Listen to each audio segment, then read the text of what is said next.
Saudara dan saudari terkasih, Injil kita pada hari ini diambil dari Injil Markus bab 2 ayat 18 sampai 22. Pada suatu kali ketika murid-murid Yohanes dan orang-orang Farisi sedang berpuasa, datanglah orang-orang dan mengatakan kepada Yesus, "Mengapa murid-murid Yohanes dan murid-murid orang Farisi berpuasa, tetapi murid-murid-mu tidak?" Jawab Yesus kepada mereka, "Dapatkah sahabat-sahabat mempelai laki-laki berpuasa, sedang mempelai itu bersama mereka? Selama mempelai itu bersama mereka, mereka tidak dapat berpuasa. Tetapi waktunya akan datang mempelai itu diambil dari mereka, dan pada waktu itulah mereka akan berpuasa. Tidak seorang pun menambahkan secarik kain yang belum susut pada baju yang tua, karena jika demikian kain penambal itu akan mencabiknya, yang baru mencabik yang tua, lalu makin besarlah koyaknya. Demikian juga tidak seorang pun mengisikan anggur yang baru ke dalam kantong kulit yang tua, karena jika demikian, anggur itu akan mengoyakkan kantong itu, sehingga anggur itu dan kantongnya dua-duanya terbuang. Tetapi anggur yang baru hendaknya disimpan dalam kantong yang baru pula." Demikianlah sabda Tuhan. Terpujilah Kristus.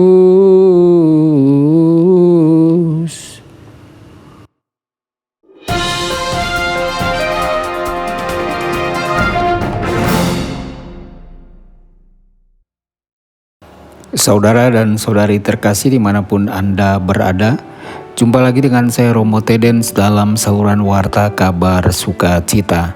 Semoga Anda semua senantiasa dalam keadaan sehat dan bahagia. Para nabi perjanjian lama, khususnya Hosea dan Yesaya, menggambarkan hubungan antara Israel dan Yahweh sebagai sebuah perjanjian perkawinan. Israel adalah mempelai wanita dan Yahweh adalah mempelai pria. Israel mempelai wanita seringkali digambarkan tidak setia. Ketika Kristus menyebut dirinya sebagai mempelai laki-laki, Dia sedang mengambil gelar yang telah disediakan hanya untuk Allah. Jelaslah Yesus jauh lebih dari seorang rabi biasa. Saudara-saudari, pengalaman apa yang paling sering kita kaitkan dengan mempelai pria dan pesta pernikahan? Sukacita. Meskipun benar bahwa salib tidak pernah absen dari kehidupan Kristen yang otentik, tetapi juga benar bahwa Tuhan yang bertemu dengan kita di salib adalah Tuhan yang sama, yang menciptakan langit dan bumi, lautan dan gunung, tawa, sinar matahari, dan setiap kesenangan duniawi. Kristus datang untuk membawa kita pada sukacita, sukacita yang akan bertahan sampai kehidupan abadi. Saudara-saudari, Kristus berkata bahwa ketika mempelai laki-laki dibawa pergi, maka murid-muridnya akan berpuasa. Hal ini adalah referensi pertamanya dalam Injil Markus tentang sengsaranya yang akan datang. Puasa adalah cara berbagi dalam penderitaan Kristus.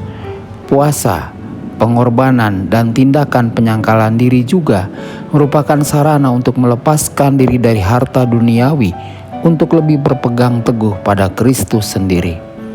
Mereka membuat kita sadar betapa kita membutuhkan Tuhan. Tetapi ambil bagian dari salib Kristus seharusnya tidak membuat kita menjadi pengikut Kristus yang murung. Beberapa orang Kristen memberi kesan bahwa mengikuti Kristus adalah hal yang muram. Kehidupan Kristen membosankan karena terdiri dari pengorbanan massam dan kewajiban yang menjenuhkan. Tanpa sukacita, suram, membosankan. Tidak heranlah teman-teman mereka ingin menjauh sejauh mungkin dari kekristenan. Jika persahabatan kita dengan Kristus tidak mengisi kita dengan antusiasme, kita mungkin menjadi teman yang setengah hati. Saudara-saudari, film The Passion of Christ menempatkan ungkapan, "Lihatlah, aku membuat segala sesuatu baru," dari kitab Wahyu di bibir Kristus ketika Kristus bertemu dengan ibunya Maria saat dia membawa salib di Kalvari. Gerbang sempit Kristus dari salib menuntun pada cara hidup yang benar-benar baru.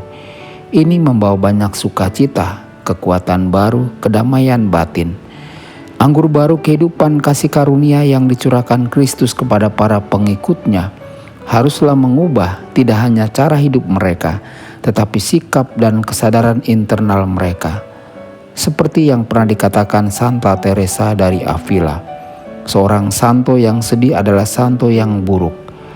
Hambatan apa dalam hidup kita yang perlu kita atasi untuk mengikuti Kristus dengan sukacita yang lebih besar dan untuk memancarkan sukacita itu kepada orang lain? Saudara-saudari, mari kita membuat orang lain menjadi bersukacita dengan kehadiran kita sebagai pengikut Kristus. Tuhan Yesus memberkati dan menyertai Anda semua. Sabda Allah adalah kebenaran. Sabda Allah adalah kehidupan. Mari kita mencintainya, mari kita menghayatinya. Ya Tuhan yang ku muliakan, sabdamu